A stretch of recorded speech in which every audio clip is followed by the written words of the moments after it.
Por eso ese poder justamente es seductor, es amable, es amigable, ¿no? Y es silencioso y invisible, directamente opuesto al biopoder, que justamente no es silencioso ni es invisible. Hay alguien que está controlando mi cuerpo, hay alguien que me encierra en una fábrica, en una cárcel, etcétera, etcétera. Profesor Pablo, toda suya la palabra. Bueno, gracias Horacio de nuevo por la invitación.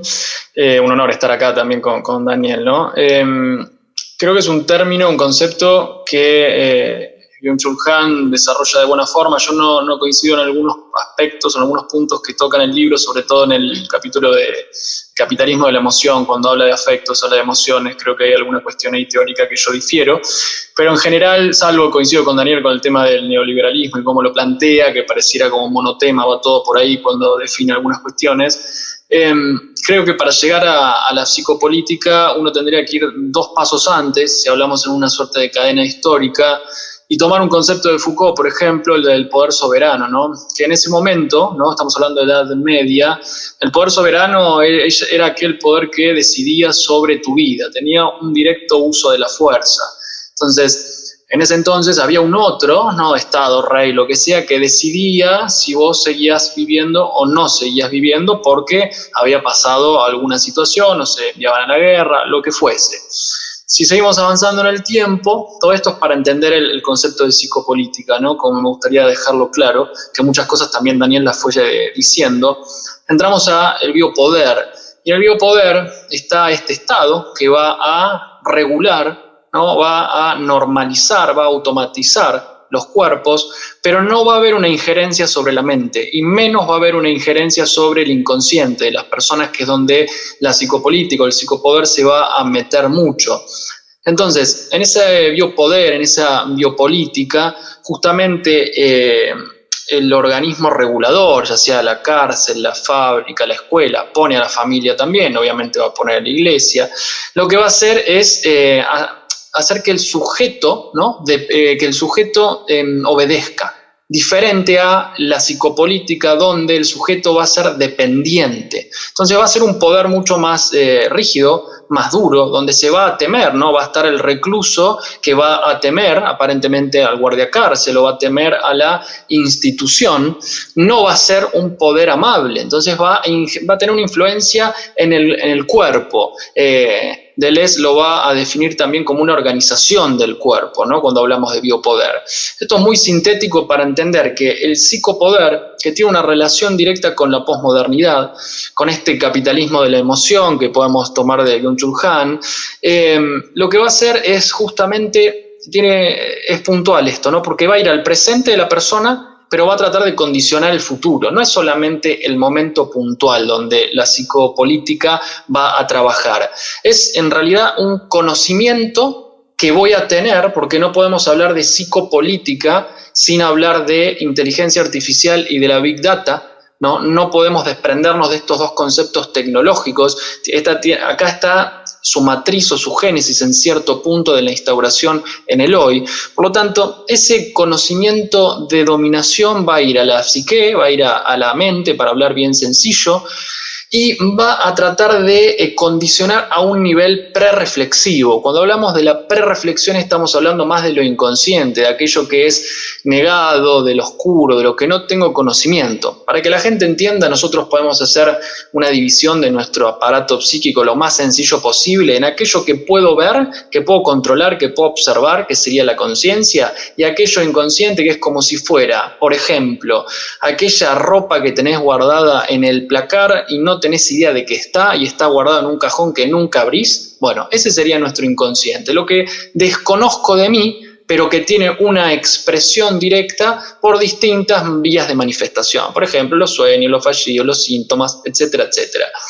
¿Qué va a hacer la psicopolítica? Bueno, va a tener todo este entramado, ¿no? Donde va a ir sobre todo a esta masa, o como le define Byung-Chul Han, al enjambre, y va a tener una interferencia directa, una injerencia, mejor dicho, en la mente de las personas, ¿no? Para condicionar el presente y el futuro. Es decir, es un poder, como lo define Han, amable, seductor, inteligente, lo define como un poder inteligente. Y no podemos dejar de pensar en el poder soberano biopoder y psicopoder si no entendemos los factores de producción que hubo en el medio. Estamos hablando del paso de lo agrario a lo industrial y después a lo postindustrial, es decir, del campo a la industrialización de la máquina, el obrero, por ejemplo, la película que por ahí han visto de Chaplin en La máquina, El hombre moderno creo que se llamaba, los tiempos modernos, ¿no? Donde tenía que hacer actividades repetitivas, constantes, con una temporalidad, con la utilización de los mismos movimientos, la cadena de montaje muy fordista, después, etcétera, etcétera. Y ahí tenemos la industrialización, estamos hablando más o menos siglo XVIII, para posteriormente, cuando hablamos del mundo de los servicios, ¿no? Hoy los mayores presupuestos o las mayores industrias están en la parte de los servicios, es decir, en este tipo de herramientas tecnológicas, las redes sociales, la programación, la nube. Si nosotros hoy miramos cuáles son los puestos de trabajo más requeridos, vamos a ver que en general un ingeniero en sistemas, informática, todo ese mundo, además de tener un gran recambio, tiene una de las mejores pagas. ¿Por qué? Porque es lo que más se utiliza. Es lo que hoy está regido el mundo por justamente este mundo o esta esfera postindustrial, donde los servicios son la frutilla, la princesa del mercado. Ahí viene la Big Data y ahí viene la inteligencia artificial. Byung-Chul Han va a decir que los me gusta, los likes, van a ser como ese amén digital, ¿no? Como el amén que hacemos en el templo, que hacemos en la misa, ¿no? Cuando queremos decir que así sea, ese me gusta en cuanto a la interacción virtual, que termina siendo público lo privado, es justamente un refuerzo, como hablaba Daniel, en cuanto a premio o castigo en nuestras propias conductas, ¿no? Nosotros tenemos en el mundo conductista o conductista conductual, conductista cognitivo, perdón, los premios o los castigos, ¿no? Son refuerzos. Cuando nosotros ponemos un me gusta, ¿cuál es la reacción del que lo recibe? Bueno, me están dando identidad a aquello que yo estoy plasmando en la virtualidad, quiere decir que recibo una mirada. Nosotros nos manejamos por la mirada del otro, justamente. Yo lo que veo hoy día en el consultorio, uno de los puntos que más veo es la conflictiva con la mirada del otro. Y cuando en un espacio psicológico hablamos de mirada, no hablamos de ojos físicos, estamos hablando de la connotación del afecto, básicamente. Entonces, si el otro me mira, pone like, quiere decir que intereso, quiere decir que lo que hago está bien, quiere decir que soy linda, quiere decir que soy lindo, quiere decir que soy inteligente, ¿no? El post tiene tantas estadísticas y ahí Instagram o cualquier red social te empieza a arrojar los datos, ¿no? Y ahí entramos en otro tópico que habla Byung-Chul Han, que es el dataísmo. Él dice que la primera ilustración va a tener la estadística, y en ese momento lo que quería hacer Voltaire era justamente sacar la mitología, ¿no? y entrar en un mundo más científico, más de datos. Hoy tenemos la segunda ilustración, que es justamente la Big Data. Y cuando hablamos de la Big Data, tiene una carencia total de sentido, una carencia de trascendencia, y agarrar a la persona, ¿no? Y convertirla justamente en un número. Entonces ya quitamos directamente el ser, quitamos directamente la psique bien entendida desde los griegos, no entendido como la psicología hoy, desde el cerebro. Nos quedamos sin ser, nos quedamos sin persona, y ahí justamente está directamente relacionado con la posmodernidad, donde Byung-Chul Han también habla que somos una narrativa y que no hay narración justamente cuando hay datos, ¿no? Cuando hay números. Por lo tanto, esto es a modo no como de generalización, pero la psicopolítica, el psicopoder, justamente es un arma muy peligrosa, que después puedo leer algunos datos que tengo aquí de la cantidad de consultas o interacciones virtuales que hay, sobre todo en las grandes redes sociales, y que lo que termina haciendo, esto para cerrar, es que el ser humano que interactúa constantemente con esto se crea que vive en un mundo completamente libre, ¿no? Y termina siendo un sujeto, no tiene una sujeción a algo, ¿a qué? Al poder normativo de los cuerpos, ¿no? Del orden corporal, como diría Deleuze o Foucault. No, en realidad tiene una directa dependencia, como lo define Byung-Chul Han, a estas herramientas tecnológicas donde tengo que subir aparentemente todo lo que hago en el día, porque si subo más cantidad de historias, por ejemplo, el algoritmo me posiciona mejor. Entonces, está todo estudiado desde el marketing digital. Termino siendo un gran dependiente, ¿no? A las redes o a la informática, cuando en realidad me considero completamente libre. Por eso ese poder justamente es seductor, es amable, es amigable, ¿no? Y es silencioso y invisible, directamente opuesto al biopoder, que justamente no es silencioso ni es invisible. Hay alguien que está controlando mi cuerpo, hay alguien que me encierra en una fábrica, en una cárcel, etcétera, etcétera. Un poco en general esto. Bien, bueno, a ver, tema súper importante y súper complejo. Te voy a leer unos 2 datos que me parecen importantes y justo van de la mano con esto, ¿no? Durante marzo del 2018, Facebook, la plataforma, tuvo 1.45 billones de usuarios activos diariamente y 2.2 billones de usuarios activos mensualmente. ¿Qué significa esto? Eso es un dato solamente de cuantificación, pero imagínense los números, ¿no? En esta imagen que vos ahí ponés, Horacio, que estás compartiendo, donde están las redes como más utilizadas, lo que podemos ver es que la identidad de la persona va a estar en una constante relación con la vida que tenga en la esfera digital y con el premio o el castigo recibido por ese otro o esos otros que están del otro lado, que muchas veces conozco y otras veces no tengo idea quién son, donde se va a reflejar directamente mi propia mirada de mí mismo, mi propia estima personal.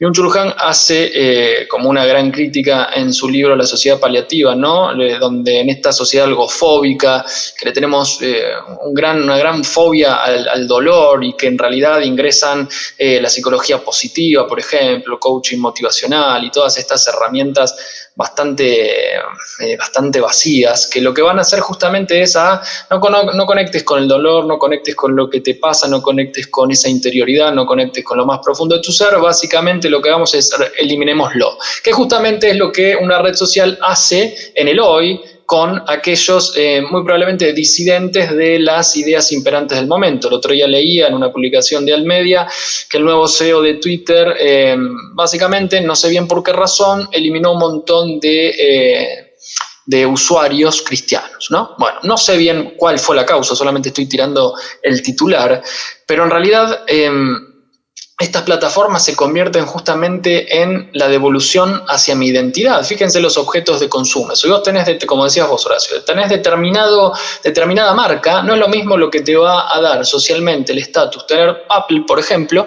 que tener, no sé, Nokia, ¿no? Te tiro 2 marcas que no hay ningún problema, porque acá nadie cobra por esto.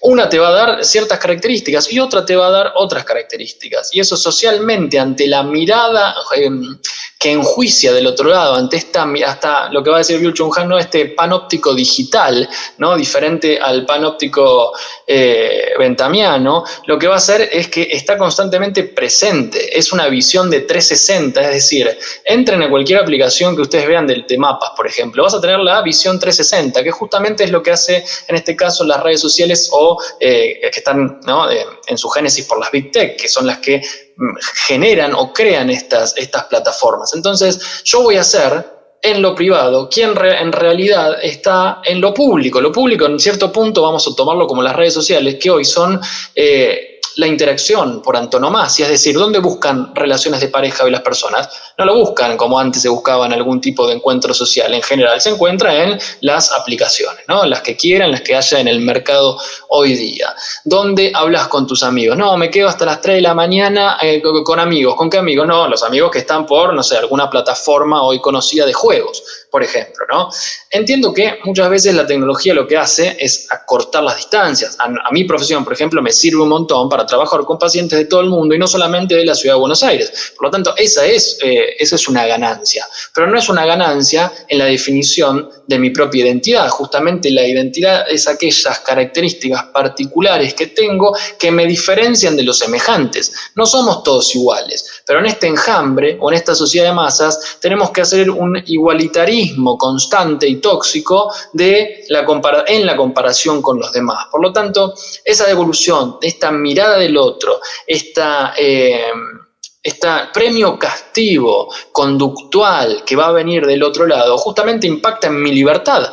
Roger Scruton asocia el término libertad con sacrificio y responsabilidad. Bueno, hoy cuánto sacrificio y cuánto de responsabilidad terminamos encontrando en cada uno de nosotros en esta sociedad posmoderna. Y la verdad que no se encuentra tanto, pero sí tengo que sacarme la selfie para subirla a la historia y de acuerdo a la cantidad de, comentarios, sino reacciones que automáticamente están puestos los iconos ahí y no son iconos puestos porque sí. Fíjense cuáles son los que están y qué es lo que está mostrando su significado justamente, ¿no? Y te los van cambiando a medida que el algoritmo se va complejizando y se va adaptando ¿a qué? A la vertiente ideológica del momento. Uno quiere subir o quiere poner, por ejemplo, un sticker cuando sube una historia, automáticamente le aparecen ciertos iconos, por así decir, con determinados colores que hacen alusión a lo que ya sabemos, ¿no? No quiero dar términos por las dudas que volteen el video. Entonces, hay justamente una identidad que se va viendo atacada por todos lados. Por eso diversos autores, como de Nietzsche, Deleuze, y estamos hablando también de Foucault, usan el término acontecimiento, ¿no? El acontecimiento va a ser, en general, aquel momento, por así decir, que va a ser una ruptura con lo imperante, ¿no? Cada uno tiene su definición particular, pero más o menos es eso. Entonces, vos encontrás hoy un adolescente, por poner un rango etario que más lo utiliza, un adulto joven que no tenga red social, no, sos un antisistema, ¿no? Antes se mencionaba al antisistema, hoy sos re-anti, se decía en la jerga. ¿Cómo alguien no va a tener una red social? Todos las utilizamos. El tema, obviamente, es con qué objetivo uno lo utiliza. Lo puedes utilizar como un objetivo de esparcimiento, un objetivo laboral o como el que quieras, pero que el fruto no sea que la devolución que me den impacte directamente en mi automirada de la propia imagen que tengo de mí. Entonces ya ahí el coaching no me sirve para nada, básicamente. El coaching sirve para determinados puntos específicos, a trabajar, por ejemplo, en un área laboral, pero no para resolver traumas, por ejemplo, ¿no? O para resolver cuestiones muy profundas del ser humano. Y yo tengo mi gran crítica con respecto a esto y respeto absolutamente todas las profesiones, ¿no? Entonces, me parece que esta relación que hacemos entre la sociedad paliativa, que no aguanta el dolor y todo tiene que ser un hiperpositivismo y no puedo sufrir, por eso la imagen católica de la cruz, de cristiana, de Jesús, no garpa, como diría un sacerdote amigo, porque no podemos ver a alguien que sufre, ¿no? Bueno, pero el sufrimiento de eso obviamente tuvo el fruto que tiene en la humanidad hasta el día de hoy y por eso es una de las religiones o la religión más perseguida. Por lo tanto, para cerrar, identidad y libertad están directamente en una relación intrínseca donde una depende de la otra. Por lo tanto, mi identidad a mayor estima personal recta, es decir, una estima recta quiere decir con mis debilidades y con mis fortalezas, con el trabajo personal y espiritual constante, con una formación continua y sin comerme la ideología del momento, va a hacer que mi estima esté con un volumen interesante y no con un yo gordo, como decía Daniel, en el sentido de poco contenido, pero mucha piñata, por así decir, ¿no? Como la pinchás y se desarma, no, que tenga una solidez, una firmeza, para que justamente, si me viene un dislike o me viene un comentario adverso, como el otro día vi, Horacio, que te estaban poniendo una persona, ¿no?, que hacía una crítica que era bastante graciosa, no me afecte, pueda seguir, pueda responder, pueda debatir y no me vaya a la cama en la noche de hoy llorando porque no les gustó la selfie que yo hoy me saqué con el filtro que Instagram me da para utilizar. Ese es mi humilde aporte. Como yo mencionaba antes, el tema de la libertad, en realidad estamos eligiendo entre ofertas que se nos hacen, ¿no? A mí particularmente, en mi pensamiento, no me preocupa tanto la oferta de las cosas que hay. Puede haber el metaverso, la cápsula de Elon Musk, puede haber todas esas cuestiones. El tema no es la oferta, la problemática es la demanda y la causa que genera esa demanda, ¿no? Al estar hoy el ser humano tan dividido y hipermaterializado, justamente esta noción de trascendencia que queda anulada por completo, es lo que nos lleva a esto. Básicamente la visión de la trascendencia anulada o la variable espiritual, como a mí me gusta más categorizar, al estar justamente suprimida por ideologías reinantes, por un montón de situaciones que están sucediendo hoy, nos llevan a que estemos buscando este hiperconsumismo vacío, vacuo, no tiene ningún sentido. O sea, ¿Qué sentido tiene que yo me ponga unas gafas donde estoy interactuando con un mundo imaginario digital? No tiene ningún sentido. O sea, realmente no tiene ningún fruto, ¿no? Por eso hay que hacer una vuelta, ¿no? Al trabajo más manual, hay que hacer una vuelta a la conexión con lo espiritual. Me parece que mi reflexión parte por ahí, por la conexión con la trascendencia. Hoy estamos viviendo justamente en un hipermaterialismo donde se anula, se suprime, se olvida, se niega, se rechaza el orden trascendente, y justamente por un rechazo a ese orden trascendente tenemos que estar buscando llenar estas faltas, estos vacíos, con todo este tipo de situaciones y de cuestiones que nos ofertan. Y va a haber cada vez más oferta. El problema, insisto, no es la oferta, es por qué demandamos esto, ¿no? Todos tenemos redes sociales, sí, algunos los utilizamos para algunas cuestiones, otras para otras. El problema es cuando nos determina justamente nuestra presencia en este espacio. Daniel mencionaba, ¿no?, la desesperación cuando hubo esta caída de los sistemas, ¿no?